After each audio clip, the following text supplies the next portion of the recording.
Au nom de Dieu, le miséricordieux, le très miséricordieux.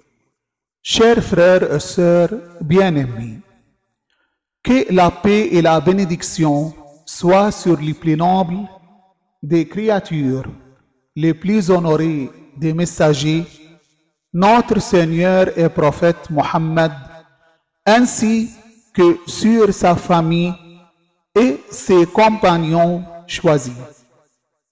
Dieu, exalté soit-il, dit dans son noble livre, voilà ce qui est prescrit, et quiconque exalte les injonctions sacrées d'Allah s'inspire en effet de la piété des cœurs. Surat Al-Hajj, verset 32. Les rites sacrés désignent les signes et les preuves d'Allah, englobant toutes les actions religieuses qui rappellent à l'homme la grandeur et la majesté d'Allah. Accomplir ces actions est un signe de piété des cœurs. En réalité, glorifier signifie élever la place de ces rites dans l'esprit et la conscience des gens et leur accorder le respect et l'admiration qu'ils méritent. Nous savons que le centre de la piété, l'essence de l'abstention des péchés et le sentiment de responsabilité envers les enseignements divins résident dans le cœur et l'âme de l'homme et se manifestent ensuite dans le corps. C'est pourquoi nous disons que la glorification des rites divins est un signe de piété du cœur. Chers bien-aimés, il ne reste que quelques jours avant le début du mois béni de Ramadan, tel que décrit par le noble prophète, paix sur lui et sa famille, dans son discours. C'est le meilleur des mois pour Dieu. Ces jours sont les meilleurs des jours. Ces nuits, les meilleures des nuits. Ces heures, les meilleures des heures. Le mois de Ramadan est le don divin pour les adorateurs, qu'ils soient obéissants ou désobéissants, proches ou éloignés d'Allah. C'est le mois de grâce, des récompenses et des dons divins. Le prophète, paix sur lui et sa famille, a dit: pendant ces mois, votre souffle est glorification, votre sommeil, adoration. Vos bonnes actions sont acceptées et vos implorations exaucées. Chers frères et sœurs, nous sommes tous invités à être des invités honorés par Allah en ces mois. C'est un mois durant lequel vous êtes invités à être les hôtes de Dieu et vous êtes placés au rang des gens honorés. Nous devons donc bien nous préparer pour être dignes de cette hospitalité. Chers croyants, le mois de Ramadan est le mois du repentir. du retour à Allah, de la purification des âmes, des impuretés, de l'insouciance. C'est le mois de la demande de pardon, du regret pour les péchés et les désobéissances. C'est le mois de l'obéissance et de l'approche d'Allah par les bonnes actions. Le prophète, paix sur lui et sa famille, a dit: repentez-vous de vos péchés auprès de Dieu. Chers bien-aimés, le mois de Ramadan est le mois du Saint-Coran. Allah, le Tout-Puissant, dit: le mois de Ramadan, au cours duquel le Coran a été descendu comme guide pour les gens et preuve claire de la bonne direction et du discernement.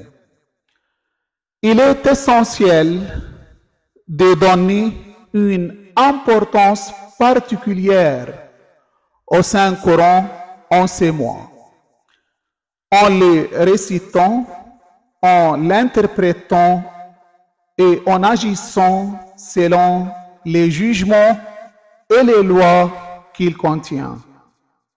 Le prophète, paix sur lui et sa famille, a dit: celui qui récite un verset coranique aura la récompense de celui qui aurait achevé la lecture de tous les Corans pendant les autres mois. Chers frères et sœurs, il ne fait aucun doute que l'invocation revêt une importance particulière en tout temps et Allah Tout-Puissant nous a ordonné de prier dans son noble livre. Et comme mes serviteurs t'interrogent sur moi, alors je suis tout proche. Je réponds à l'appel de celui qui me prie quand il me prie. Qu'il réponde à mon appel et qu'il croit en moi afin qu'il soit bien guidé. Pendant les jours du mois de Ramadan et ces nuits, nous sommes invités à prier et à implorer Allah pour nos besoins, le pardon de nos péchés, l'amélioration de notre condition et le salut au jour du jugement, ainsi que pour remporter le bonheur éternel. Le prophète, paix sur lui et sa famille, a dit: levez vos bras pour l'implorer aux heures de vos prières, car ce sont les meilleures heures pendant lesquelles Dieu Tout-Puissant regarde ses serviteurs avec miséricorde. Il leur répond s'ils s'entretiennent avec lui. Il leur donne satisfaction s'ils l'interpellent. Il les exauce s'ils l'invoquent.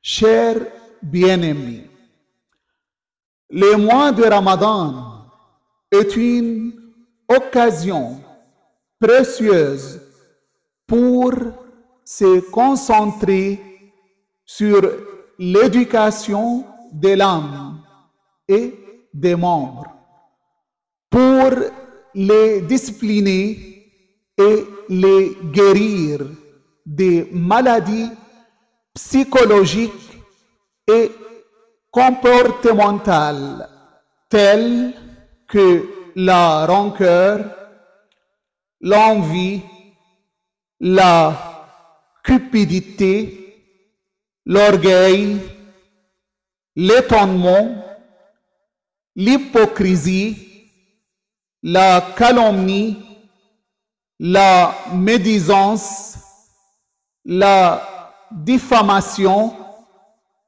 l'espionnage, la trahison, le mensonge, le regard interdit et d'autres comportements répréhensibles. L'importance de l'éducation de soi et des membres est soulignée par le noble prophète dans son discours en disant: faites attention à votre langue, vos paroles. Détournez votre regard devant l'illicite et n'écoutez pas ce qui vous est interdit. Ô gens, pendant ces mois, celui d'entre vous qui améliore son caractère aura droit au passage sur la voie droite le jour où les pieds trébucheront. Celui qui soulage ses domestiques, Dieu lui atténuera son compte, son jugement. Celui qui s'empêche de faire du mal, Dieu le dispensera de sa colère le jour où il le rencontrera. Chers croyants, le noble prophète, paix sur lui et sa famille, a souligné dans son discours d'accueil du mois béni de Ramadan l'importance de la communication sociale, spirituelle et matérielle et du renforcement des relations sociales en insistant sur les liens de parenté, le respect des personnes âgées, la compassion envers les plus jeunes, l'abstention de nuire aux gens, l'honoration des orphelins, la bienfaisance envers les pauvres et les nécessiteux.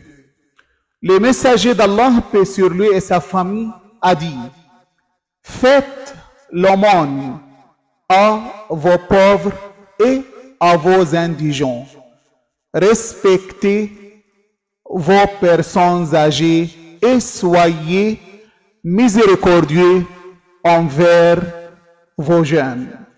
Celui qui honore un orphelin, Dieu l'honorera le jour où il le rencontrera. Celui qui renoue ses liens de parenté, Dieu se rapprochera de lui avec miséricorde le jour où il le rencontrera. Celui qui coupera ses liens de parenté, Dieu le privera de sa miséricorde le jour où il le rencontrera. Ô gens, celui d'entre vous qui, pendant ces mois, offre le repas de la rupture du jeûne à un jeûneur croyant, aura auprès de Dieu la récompense de la libération d'un esclave et le pardon de ses péchés passés. Chers bien-aimés, à la fin, la question demeure sur les meilleures actions à entreprendre pendant ces mois bénis. Et la réponse nous vient du prophète, paix sur lui et sa famille, lorsque l'imam Ali ibn Abi Talib, paix sur lui a demandé pendant son discours. Ô messager de Dieu, quelle est la meilleure des actions pendant ces mois? Il, paix sur lui et sa famille, a répondu: ô Abul Hassan, la meilleure des actions dans ces mois, c'est de s'abstenir de tout ce que Dieu a interdit. Sans aucun doute, mes frères et sœurs, les meilleures actions à entreprendre en ces mois bénis sont de s'éloigner des péchés et des mauvaises actions, s'abandonner ce qui est interdit. C'est là le véritable objectif du jeûne. Ce n'est pas seulement la faim et la soif, mais c'est pour acquérir la piété, renforcer la volonté, apprivoiser l'âme à l'obéissance et la dissuader de la désobéissance. Le but du jeûne, tel que mentionné dans le Coran, est d'acquérir la piété. Dieu le Tout-Puissant dit: ô les croyants, on vous a prescrit le jeûne comme on l'a prescrit à ceux d'avant vous, ainsi atteindrez-vous la piété. Que chacun de nous, à travers son jeûne, en ces mois bénis, aspire à acquérir la vertu de la piété, à se rapprocher de Dieu, à rechercher son pardon, à gagner son agrément et ses jardins éternels. Nous demandons à Dieu Tout-Puissant de nous guider pour jeûner les mois de Ramadan, de nous accorder la santé, le bien-être, la sécurité, la force et l'énergie pour que notre part soit la plus abondante et notre chance la plus grande en faisant le bien, en évitant l'illicite et en nous rapprochant de Dieu par les meilleures actions. Il est l'audient, le répondant. Louange à Dieu, Seigneur de l'univers.